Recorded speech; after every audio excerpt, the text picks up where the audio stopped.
इस GST news में हम लोग डिस्कस करेंगे कि आपको जीएसटी 9 यानी कि जीएसटी की एनुअल रिटर्न को ऑनलाइन किस प्रकार फाइल करना है। taxhill.com के यूट्यूब चैनल पर मैं सी सतवीर सिंह आपका स्वागत करता हूं। रेगुलर अपडेट के लिए आप हमारे चैनल को सब्सक्राइब करें, नोटिफिकेशन बेल को प्रेस करना ना भूलें ताकि जैसे ही हम कोई नया अपडेट डालें आपके पास इमीडिएटली यह अपडेट पहुंच जाए।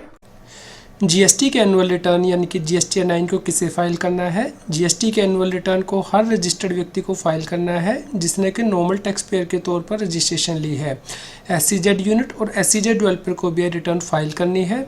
इसके अलावा यदि किसी टैक्स पेयर ने कॉम्पोजिशन स्कीम से विड्रॉ कर लिया है किसी भी टाइम में during the year normal tax payer के तौर पर, उसके बाद उसने रजिस्ट्रेशन ली है, उसे भी जीएसटी के एनुअल रिटर्न को फाइल करना है। लेकिन कॉम्पोजिशन टैक्स पेयर को जीएसटी के एनुअल रिटर्न को जीएसटी 9A में फाइल करना है। इसके अलावा कैजुअल टैक्स पेयर को और नॉन रेजिडेंट टैक्स पेयर या फिर इनपुट सर्विस डिस्ट्रीब्यूटर को जीएसटी के एनुअल रिटर्न को फाइल नहीं करना है। जीएसटी के एनुअल रिटर्न को आपको कहाँ पे जाके फाइल करना है, इसके लिए आपको जीएसटी पोर्टल पर लॉगिन करना है यानी कि gst.gov.in। उसके बाद आप सर्विसेज टैब में जाएंगे और रिटर्न्स में जाएंगे, वहाँ पे एनुअल रिटर्न का बटन दिया होगा, आपको इसे क्लिक करना है। या फिर जब आप डैशबोर्ड में जाएंगे तो वहाँ पे नीचे एनुअल रिटर्न का बटन दिया होगा यहाँ पे डैशबोर्ड में, तो इसे भी आप क्लिक कर सकते हैं। एनुअल रिटर्न को फाइल करने के लिए यहाँ से आपको फाइनेंशियल ईयर सेलेक्ट करना है और उसके बाद सर्च बटन पर क्लिक करना है। जब आप जीएसटी 9 के लिए फाइल के लिए क्लिक करेंगे तो उसके बाद आपको इंस्ट्रक्शन दिखाई देंगी, आपको इन इंस्ट्रक्शन को ध्यान से पढ़ना है। आप जीएसटी 9 यानी कि नील रिटर्न को ही फाइल कर सकते हैं, लेकिन इस केस में आपको ध्यान रखना है कि आपने कोई आउटवर्ड सप्लाई ना की हो या फिर कोई इनवर्ड सप्लाई ना ली हो, कोई आपकी जीएसटी की लाइबिलिटी ना हो, कोई आपने input tax credit during financial year claim ना किया हो। इसके अलावा कोई आपका ऑर्डर जिसमें कि डिमांड क्रिएट की गई हो और रिसीव ना हुआ हो, या फिर आपने कोई रिफंड ना क्लेम किया हो, तो आप जीएसटी की एनुअल रिटर्न को नील भी फाइल कर सकते हैं। जीएसटी के एनुअल रिटर्न को आप ऑनलाइन भी फाइल कर सकते हैं और ऑफलाइन टूल के द्वारा भी फाइल कर सकते हैं। यदि एक बार जीएसटी के एनुअल रिटर्न को फाइल कर देते हैं तो आप उसके बाद उसे रिवाइज नहीं कर पाएंगे। आपको यहाँ पे ध्यान रखना है कि यदि आप जीएसटी के एनुअल रिटर्न को फाइल करना चाहते हैं तो उससे पहले आपको उस फाइनेंशियल ईयर की जीएसटीआर 1 और जीएसटीआर 3B को फाइल करना होगा। ये सभी रिटर्न आपको फाइल करनी होंगी, उसके बाद ही आप जीएसटी 9 को फाइल कर सकते हैं। इसके अलावा इनपुट टैक्स क्रेडिट की डिटेल जीएसटीआर 2A के बेस पर ऑटो पॉपुलेट हो जाएंगी। यह डिटेल 29 जनवरी 2019 तक अपडेट की गई हैं। इसका जो नेक्स्ट अपडेशन होगा वो 1 मार्च 2019 को होगा, आप तब तक वेट कर सकते हैं। इस प्रकार जीएसटी के एनुअल रिटर्न को ऑनलाइन प्रिपेयर करने के लिए आपको यहाँ पे प्रिपेयर ऑनलाइन बटन पर क्लिक करना है। जीएसटी के एनुअल रिटर्न को ऑनलाइन फाइल करने के लिए आपके जो रिकॉर्ड हैं वो 500 से कम होने चाहिए। यदि आपके रिकॉर्ड 500 से ज़्यादा है तो उस केस में आप ऑफलाइन मोड के द्वारा जीएसटी के एनुअल रिटर्न को फाइल कर सकते हैं। जीएसटी के एनुअल रिटर्न में यदि आपकी कोई लाइबिलिटी आ जाती है तो उसे आपको जीएसटीआर DRC 03 फॉर्म को यूज़ करके ही पे करना है। जब आप इस फॉर्म को सिलेक्ट करेंगे तो उसमें आप एनुअल रिटर्न को सिलेक्ट कर सकते हैं और इस फॉर्म के द्वारा अपनी लाइबिलिटी को पे कर सकते हैं। यह लाइबिलिटी आपको कैश के द्वारा ही पे करनी होगी। यदि आप ऑफलाइन मोड से अपने रिटर्न को फाइल कर रहे हैं तो उस केस में आप ऑफलाइन टूल को डाउनलोड कर सकते हैं। उससे आप जेसन फाइल को जनरेट करेंगे और उस फाइल को ही जीएसटी पोर्टल पर आप अपलोड करेंगे। यदि आप जीएसटी के नील रिटर्न को फाइल करना चाहते हैं तो उस केस में क्वेश्चनर आपके सामने आएगा, आपको इसे यस करना है और आप नील रिटर्न को भी फाइल कर सकते हैं। लेकिन ये जो कंडीशन है नील रिटर्न को फाइल करने की, यह फुलफिल करते हों। यदि आप यहाँ पे नो टिक करते हैं यानी कि आप जीएसटी के एनुअल रिटर्न को नील फाइल नहीं करना चाहते हैं तो उस केस में आप यहाँ पे नो सेलेक्ट करेंगे। उसके बाद आपके सामने विंडो ओपन हो जाएगी। यहाँ पे आप जीएसटीआर 9 को डाउनलोड कर सकते हैं, समरी को, जीएसटीआर 1 की समरी को डाउनलोड कर सकते हैं और जीएसटीआर 3B की समरी जो है फाइनेंशियल ईयर के लिए उसे आप डाउनलोड कर सकते हैं। जो रेलेवेंट डिटेल होगी वो यहाँ पे नीचे टेबल्स में अपडेट हो जाएगी इन फॉर्म से, और उसके बाद आप इन्हें टिक पिक देख भी सकते हैं टेबल्स को। जब आप जीएसटी 9 को फिल कर लेंगे तो उसके बाद आपको यहाँ पे कंप्यूट लाइबिलिटी बटन पे क्लिक करना है, जिससे कि जो लेट फीस है वो आपके यहाँ पे कैलकुलेट हो जाएगी। उसके बाद ही आपका जो प्रोसीड टू फाइल बटन है ये इनेबल होगा। यदि आपकी कोई एडिशनल लाइबिलिटी है तो उसके लिए भी आपको कंप्यूट लाइबिलिटी बटन को क्लिक करना है और उसके बाद प्रोसीड टू फाइल बटन पर क्लिक करना है। आप अपनी GSTN 9 को PDF फॉर्मेट में भी डाउनलोड कर सकते हैं और एक्सेल फॉर्मेट में भी डाउनलोड कर सकते हैं। आप अपनी GSTN 9 की समरी को डाउनलोड कर सकते हैं यहाँ पे ड्राफ्ट फॉर्मेट, जैसे कि आप अपने स्क्रीन पर देख रहे हैं कि इस फॉर्मेट में आपसे आपके सिस्टम पर यह समरी जो है वो डाउनलोड हो जाएगी।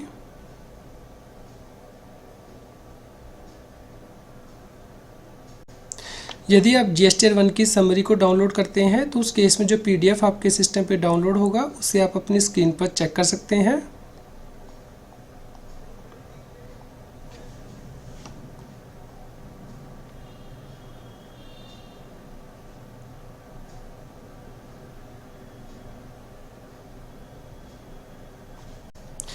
यदि आप GSTN 3B की समरी को डाउनलोड करते हैं तो उस केस में जो PDF आपके कंप्यूटर पे डाउनलोड होगा उसे आप अपनी स्क्रीन पर रेफ़र कर सकते हैं।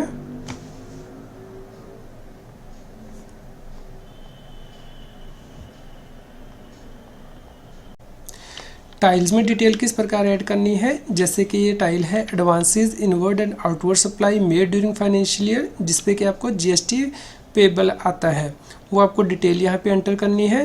ये जो डिटेल है वो ऑटो पॉपुलेट हो जाएगी GSTN 1 के बेसिस पर और GSTN 3B के बेसिस पर।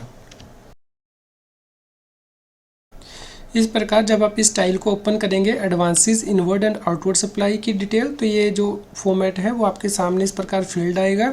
यहाँ पे हेल्प बटन दिया गया है, आप इसे क्लिक कर सकते हैं इस टेबल से रिलेटेड यदि आपको कोई हेल्प चाहिए तो।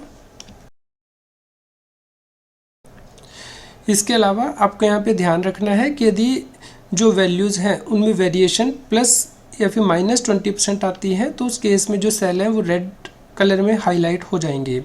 इस प्रकार आप ये जो डिटेल है उन्हें एडिट भी कर सकते हैं, जैसे कि taxable value, integrated tax, central tax, state tax या फिर सेस। इन्हें एडिट करने के बाद आप सेव भी कर सकते हैं। जैसा कि आप अपनी स्क्रीन पर देख पा रहे हैं कि यहाँ पे वैल्यू जो है वो रेड हो गई है, क्योंकि यहाँ पे जो वेरिएशन है इन सेल्स में वो प्लस एंड -20% है, तो इसलिए ये जो फील्ड है वो रेड कलर में हाईलाइट कर दिए गए हैं सिस्टम के द्वारा। जब ये जो फील्ड आपने एंटर किए हैं इनकी वेरिएशन प्लस या -20% होती है तो उस केस में आपको एक ये मैसेज भी आएगा कि जो वैल्यूज़ हैं वो वेरी कर रही हैं, आपको यहाँ पे कंफर्मेशन देनी होगी। यदि आप यस बटन दबा देते हैं तो उस केस में कंफर्मेशन मैसेज सक्सेस का आएगा। जब आप ये टेबल जो है वो एंटर कर देंगे और आप पूरी तरह से कंफर्म हो जाएंगे कि जो वैल्यूज़ है वो ठीक है, तो उसके बाद आप ये back to GSTN 9 dashboard button पर क्लिक करके बैक जा सकते हैं। यह है GSTN 9 का टेबल 5 यानी कि detail of outward supply made during the financial year on which GST is not payable. ये डिटेल भी जो है वो ऑटोमेटिकली पॉपुलेट हो जाएगी आपके GSTN 1 और GSTN 3B से, जो कि आपने फाइल किया है ड्यूरिंग द फाइनेंशियल ईयर। जब आप इस टाइल को ओपन करेंगे यानी कि आउटवर्ड सप्लाई जिसपे कि GST पेबल नहीं है, तो ये जो डिटेल है वो इस प्रकार दिखाई देंगी जैसे कि आप अपनी स्क्रीन पर देख रहे हैं। यहाँ पे भी यदि वेरिएशन प्लस या -20% होती है तो उस केस में जो फील्ड है वो रेड कलर में हाईलाइट हो जाएंगे। इस प्रकार आप इस टेबल में जो वैल्यूज़ हैं वो एडिट भी कर सकते हैं और उसके बाद आप यहाँ पे नीचे जाके सेव बटन पे प्रेस करेंगे। जैसा कि आप अपने स्क्रीन पर देख रहे हैं कि यहाँ पे जो वैल्यूज़ है वो वेरी कर रही हैं प्लस या -20%, तो ये जो फील्ड है वो रेड कलर में हाईलाइट कर दिया गया है सिस्टम के द्वारा।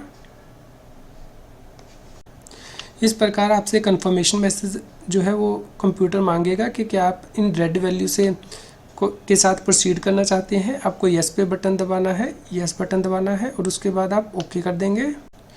उसके बाद आप यहाँ पे back to GSTN 9 dashboard button पे क्लिक करेंगे और बैक में चले जाएंगे, जैसे कि लैंडिंग पेज आपका यहाँ पे जो है वो अपडेट हो जाएगा।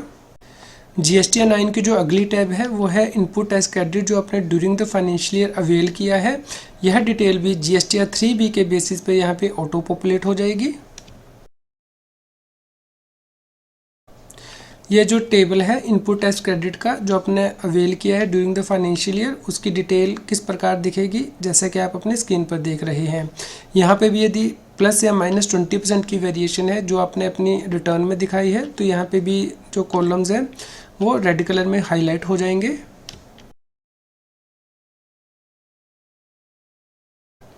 इस प्रकार आप इस टेबल को अपनी स्क्रीन पर देख सकते हैं कि यहाँ पे जो वैल्यूज़ एंटर होंगी वो किस प्रकार आपको दिखाई देंगी। उसके बाद आपको यहाँ पे सेव बटन पे क्लिक करना है।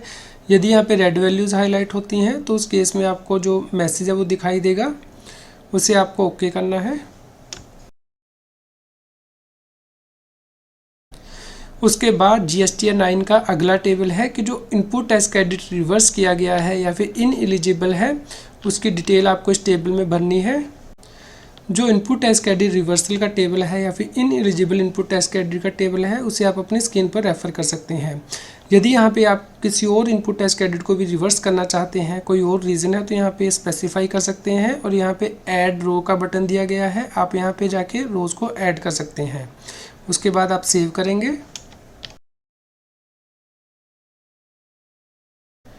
जैसा कि आप अपनी स्क्रीन पर देख पा रहे हैं कि हमने सेक्शन 16 सब सेक्शन 1 रूल 36 के अकॉर्डिंग यहाँ पे रिवर्सल किया है, तो यहाँ पे रो भी आप ऐड कर सकते हैं और यदि कोई और रिवर्सल आपको करना है तो आप कर सकते हैं। उसके बाद आप सेव बटन पे प्रेस करेंगे जिससे कि एक पॉपअप मैसेज दिखाई देगा, इससे आप ओके करना है। उसके बाद अगला टेबल आता है other input tax credit related information. इस टेबल का जो 8A है वो ऑटो पॉपुलेट होगा GSTR 2A से और इसे आप एडिट भी नहीं कर पाएंगे। इस प्रकार ये other input tax credit related information है। इसमें जो टेबल 8A है यानी कि पहली रो जो आप देख रहे हैं, ये GSTR 2A से ऑटोमेटिकली पॉपुलेट होकर आएगी, इसे आप एडिट नहीं कर पाएंगे। इसके अलावा जो डिटेल है वो आपको यहाँ पे एंटर करनी है, जैसे कि आप अपनी स्क्रीन पर रेफर कर रहे हैं। उसके बाद आपको सेव बटन पे प्रेस करना है। इससे अगला जो टेबल है, टेबल नंबर 9, वह है जो आपने GST पे किया है और अपने रिटर्न्स में डिक्लेयर किया है ड्यूरिंग द फाइनेंशियल ईयर, जैसे कि interest, late fees, tax, penalty and other amount. आपको यहाँ पे ध्यान देना है कि जो GSTR 9 के टेबल में फिगर्स आएंगी वो GSTR 3B में जो आपने डिक्लेयर किया है टैक्स, उसके अकॉर्डिंग आएगी। यानी कि जो आपने टैक्स पे किया है कैश लेजर के थ्रू या फिर इनपुट टैक्स क्रेडिट लेजर के थ्रू, वो यहाँ पे डिटेल आ जाएगी और ये नॉन एडिटेबल होगी।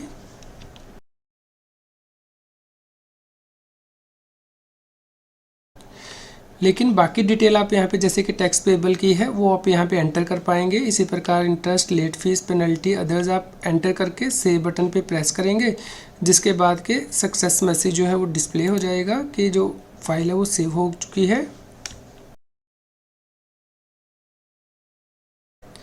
GSTR 9 का टेबल नंबर 10, 11, 12 और 13 है कि यदि आपने पिछले फाइनेंशियल ईयर की ट्रांजैक्शन अगले फाइनेंशियल ईयर में रिपोर्ट की है तो उसकी डिटेल आपको इस टेबल में फिल करनी है।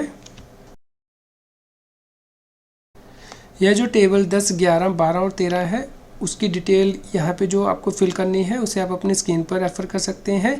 ये डिटेल फिल करने के बाद आपको यहाँ पे सेव बटन पे प्रेस करना है। उसके बाद टेबल नंबर 14 है जो कि यह कहता है कि यदि आपने ट्रांजैक्शन जो कि पिछले साल की हैं आप नेक्स्ट फाइनेंशियल ईयर में उन्हें रिपोर्ट करते हैं तो उन ट्रांजैक्शन में आपने जो टोटल टैक्स पे किया है उसकी डिटेल आपको यहाँ पे दिखानी है। टेबल नंबर 14 में जो आप एंट्रीज एंटर करेंगे उन्हें आप अपनी स्क्रीन पर रेफर कर सकते हैं। यहाँ पे जो अमाउंट है GST का वो एंटर करने के बाद आप सेव बटन पे प्रेस करेंगे। GSTR 9 का टेबल नंबर 15 है डिमांड और रिफंड से रिलेटेड, यानी कि जो फाइनेंशियल ईयर में आपने रिफंड क्लेम किया है या फिर डिमांड अराइज हुई है उससे रिलेटेड ये टेबल है। यह टेबल नंबर 15 यानी कि total refund claim, total refund sanction, total refund rejected, total refund pending, total demand of taxes, total taxes paid, total demand pending out of E. तो इस टेबल को आप एंटर करने के बाद सेव कर देंगे।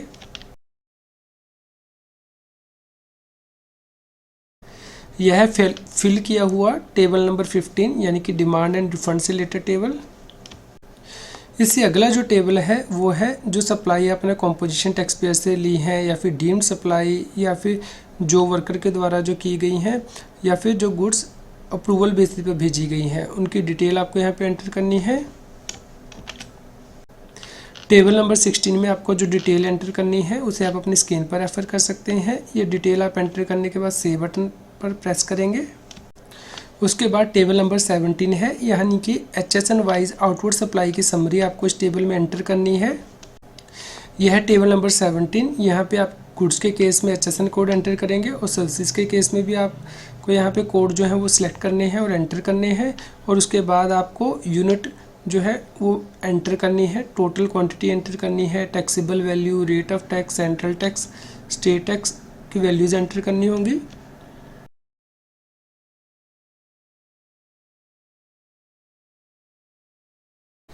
इस प्रकार आप टेबल नंबर 17 में HSN वाइज समरी में आउटवर्ड सप्लाई की यहाँ पे टोटल क्वांटिटी एंटर करेंगे, रेट एंटर करेंगे, taxable values, unit of measurement enter करेंगे, डिस्क्रिप्शन एंटर करेंगे और फिर इस टेबल को आप सेव कर देंगे।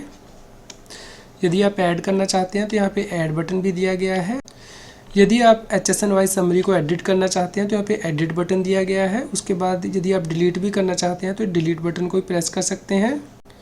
इस प्रकार जब आप सभी HSN वाइज समरी डिटेल को एंटर कर लेंगे HSN कोड वाइज, तो उसके बाद आपको नीचे इस टेबल के जाना है और जो सेव बटन दिया गया है वो आप प्रेस कर सकते हैं।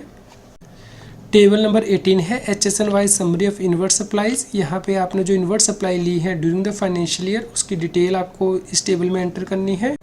जैसा कि आप अपनी स्क्रीन पर देख पा रहे हैं, यहाँ पे आप HSN वाइज समरी जो है गुड्स की वो एंटर करेंगे और उसके बाद जो अदर डिटेल है वो एंटर करेंगे।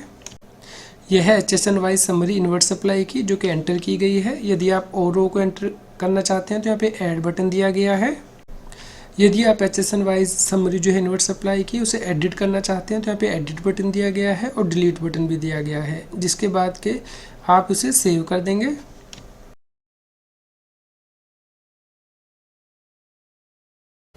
इस प्रकार जब आप HSN वाइज समरी जो इनवर्ट सप्लाई की यानी कि परचेजेज आपने की हैं उसकी यहाँ पे डिटेल एंटर कर देंगे, तो उसके बाद नीचे सेव बटन पे प्रेस करना है, जिसके बाद कि आपको एक कंफर्मेशन मैसेज आएगा।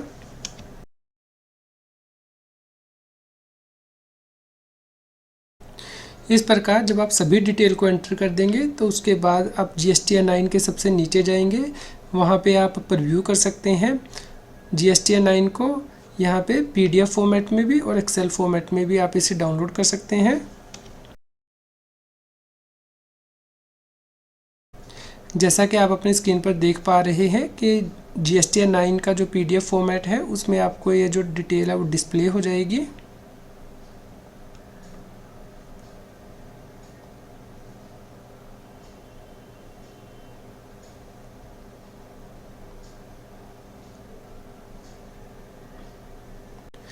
यदि आप एक्सेल शीट को डाउनलोड करना चाहते हैं तो यहाँ पे आपको click here to download excel जो है वो अवेलेबल हो जाएगी फाइल, आप इसे डाउनलोड करके चेक कर सकते हैं। जब आप ये जो फाइल एक्सेल की है इसे डाउनलोड करेंगे तो ये जो जिप फाइल में आपके पास डाउनलोड होगी, यहाँ पे आप राइट क्लिक करेंगे अपने फोल्डर में जाके और उसे एक्सट्रैक्ट करेंगे, जिससे कि जो एक्सेल शीट है वो एक्सट्रैक्ट हो जाएगी और अवेलेबल हो जाएगी आपके पास। इस प्रकार जब आप अपने एक्सेल शीट को ओपन करेंगे तो इस प्रकार डिटेल आपको दिखाई देगी। जब आपने अपनी GSTN 9 की सभी डिटेल को चेक कर लिया है तो उसके बाद आपको कंप्यूट लायबिलिटी बटन पर प्रेस करना है, जिससे कि GST पोर्टल आपकी GST के रिटर्न में जो डेटा है उसे बैक एंड पर प्रोसेस करेगा। यदि आप GST के एनुअल रिटर्न को ड्यू डेट के बाद फाइल कर रहे हैं तो उस केस में लेट फीस कैलकुलेट की जाएगी GST पोर्टल के द्वारा। जब आप GSTN 9 का कंप्यूट लायबिलिटी बटन प्रेस करेंगे तो ऊपर आपको ये एक मैसेज आएगा कि आपकी जो रिक्वेस्ट है वो रिसीव कर ली गई है। आप थोड़ी देर बाद चेक करें। उसके बाद ये जो रिफ्रेश बटन दिया गया है आपको इसे प्रेस करना है और रिफ्रेश कर सकते हैं डिटेल को।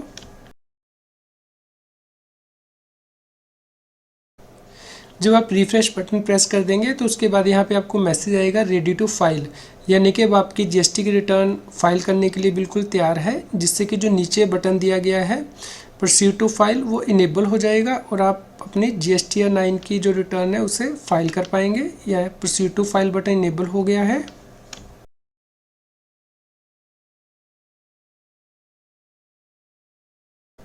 उसके बाद आपका जो टेबल नंबर 19 है यानी कि late fees payable and paid वो आपके सामने डिस्प्ले हो जाएगा, जिसके बाद कि आपको यहाँ पे नीचे कंफर्मेशन करनी है और यहाँ पे यदि चालान क्रिएट करना है तो क्रिएट चालान बटन पे प्रेस करना है।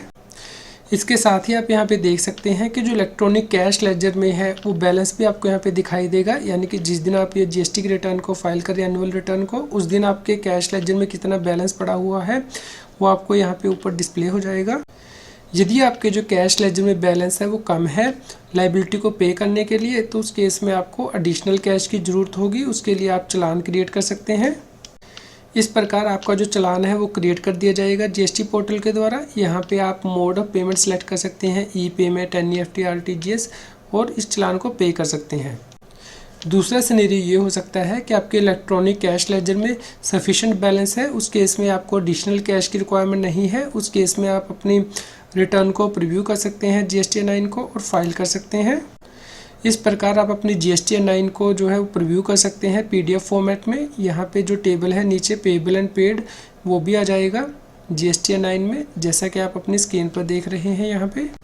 उसके बाद आपको अपने यहाँ पे डिक्लेरेशन बॉक्स चेक करना है GST के रिटर्न में। यहाँ पे ऑथराइज सिग्नेटरी सेलेक्ट करना है और फाइल करना है GST-9 को।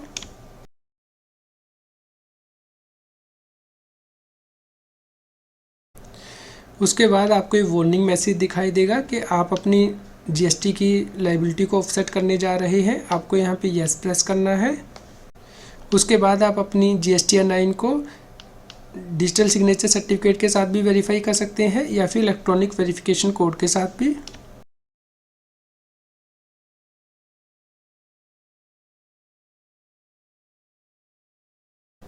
जब आप अपनी GST-9 को फाइल कर देंगे तो उसके बाद स्टेटस यहाँ पे फाइल्ड आ जाएगा और ये जो नंबर है एक्नॉलेजमेंट रेफरेंस नंबर वो भी जनरेट हो जाएगा और आप इस फॉर्म को डाउनलोड कर सकते हैं।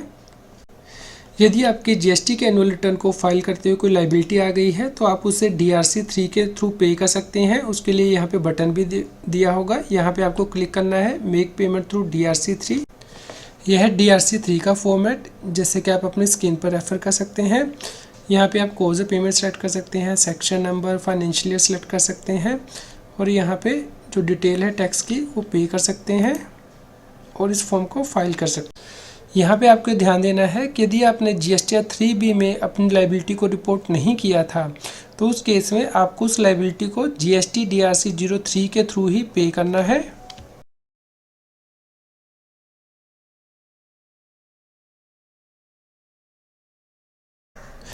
क्या GST-9 को फाइल करना मैंडेटरी है? जी हाँ, यदि किसी व्यक्ति ने नॉर्मल टैक्स पेयर के तौर पर GST की रजिस्ट्रेशन ली हुई है तो उसे GST-9 को फाइल करना।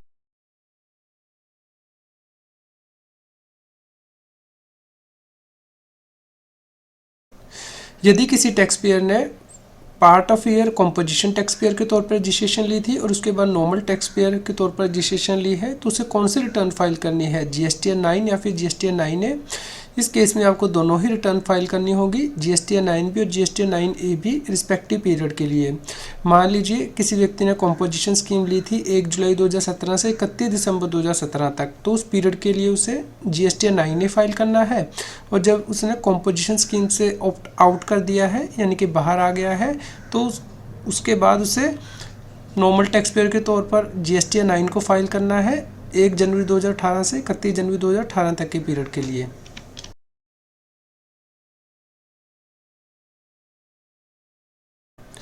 मैंने अपने GST की रजिस्ट्रेशन पिछले साल में कैंसिल कर दी थी, तो क्या मुझे फिर भी GST-9 को फाइल करना होगा? जी हाँ, इवन इफ के किसी टैक्स पेयर ने अपनी GST के रजिस्ट्रेशन को कैंसिल कर दिया था ड्यूरिंग द ईयर, उसे फिर भी अपनी GST-9 को फाइल करना होगा।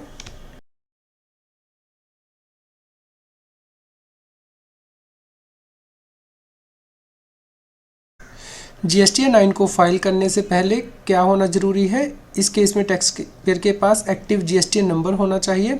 इसके अलावा उसने GST-1 और GST-3B की रिटर्नों को पूरे फाइनेंशियल ईयर के लिए भरा हो। क्या मैं नील GST-9 को भर सकता हूँ? जी हाँ, आप नील GST-9 को भर सकते हैं, लेकिन इस केस में कंडीशन जो सेटिस्फाई होनी चाहिए, जैसे कि आपने कोई आउटवर्ड सप्लाई ना की हो, आपने कोई गुड्स या फिर सर्विस रिसीव ना की गई हो, आपने कोई लाइबिलिटी रिपोर्ट ना की गई हो, आपने कोई इनपुट एज क्रेडिट या फिर रिफंड क्लेम ना किया हो, इसके अलावा डिमांड क्रिएट ना की गई हो और कोई लेट फीस भी आपने पे ना की हो।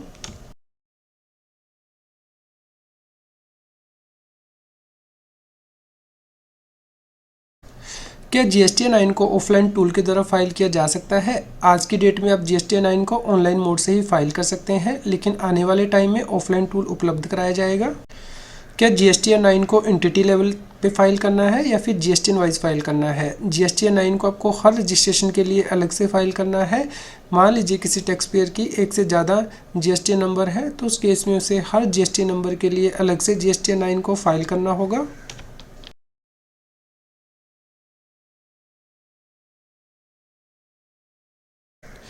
क्या मुझे GSTN 9 के सभी टेबल में डिटेल को भरना होगा? आपको सिर्फ वही टेबल में डिटेल भरनी है जो कि आपके बिजनेस से रेलेवेंट है। GSTN 9 में कौन से टेबल ऑटोमेटिकली आएंगे, GSTN 1 से या फिर GSTN 3B से? इस केस में जो टेबल ऑटोमेटिकली आ जाएंगे आपके GSTN 9 में अपडेट हो जाएंगे वह है table number 4, table number 5, table number 6A, 6G, 6K, 6L और टेबल नंबर 9। GSTN 9 का कौन सा टेबल है जो कि GSTN 2A से अपडेट होगा? इस केस में जो टेबल नंबर 8 है, 8A है, यानी कि इनपुट टैक्स क्रेडिट से रिलेटेड डिटेल, वह ऑटोमेटिकली पॉपुलेट हो जाएगी। यदि GSTN 9 में डिटेल ऑटोमेटिकली अपडेट होंगी GSTN 1 या फिर GSTN 3B से, तो कौन सी डिटेल है जो मैं एडिट कर सकता हूँ?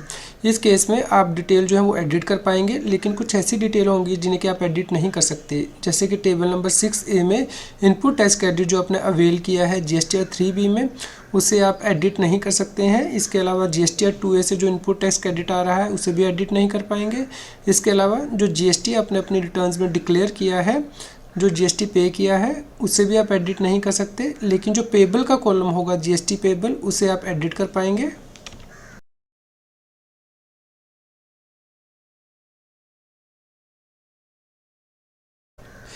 क्या मैं प्रोसीड टू फाइल बटन पर क्लिक करने के बाद GSTN 9 में कोई चेंजेस कर सकता हूं? जी हां, आप GSTN 9 को फाइल करने से पहले कोई भी चेंज या फिर एडिट कर सकते हैं, लेकिन जो डिटेल आप एडिट नहीं कर पाएंगे उसे आप अपनी स्क्रीन पर रेफर कर सकते हैं, जैसे कि table number 6A, table number 8A और टेबल नंबर 9 की डिटेल।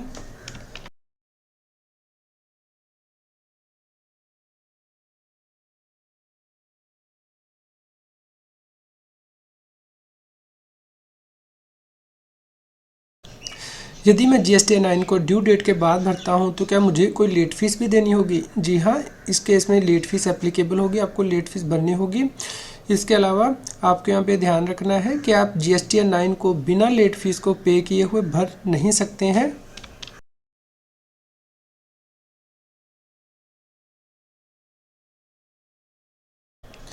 यदि मैंने अपनी कोई लाइबिलिटी GSTN 3B में डिक्लेयर नहीं की थी, क्या मैं उसे GSTN 9 में डिक्लेयर कर सकता हूँ? जी हाँ, आप उस लाइबिलिटी को GSTN 9 में डिक्लेयर कर सकते हैं, लेकिन इस केस में आपको GST की पेमेंट फॉर्म GST DRC 03 के द्वारा ही करनी होगी।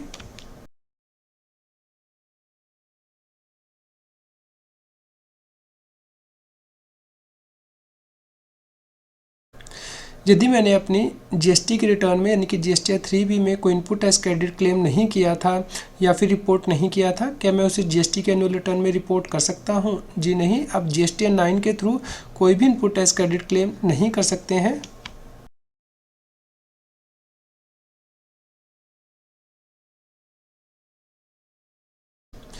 क्या मैं GSTN 9 को फाइल करने के बाद रिवाइज कर सकता हूं? जी नहीं, आप GSTN 9 को फाइल करने के बाद रिवाइज नहीं कर सकते। जैसे ही आप अपनी GSTN 9 को फाइल कर देंगे उसके बाद क्या होगा, उसके बाद एक एप्लीकेशन रेफरेंस नंबर जनरेट होगा। इसके अलावा एक SMS और ईमेल भी आपके रजिस्टर्ड मोबाइल नंबर और ईमेल आईडी पे भेजा जाएगा। आपका इलेक्ट्रॉनिक कैश लेजर और इलेक्ट्रॉनिक लाइबिलिटी रजिस्टर जो है वो भी अपडेट हो जाएगा। इसके अलावा आप GSTN 9 को डाउनलोड भी कर सकते हैं PDF फॉर्मेट में और एक्सेल फॉर्मेट में।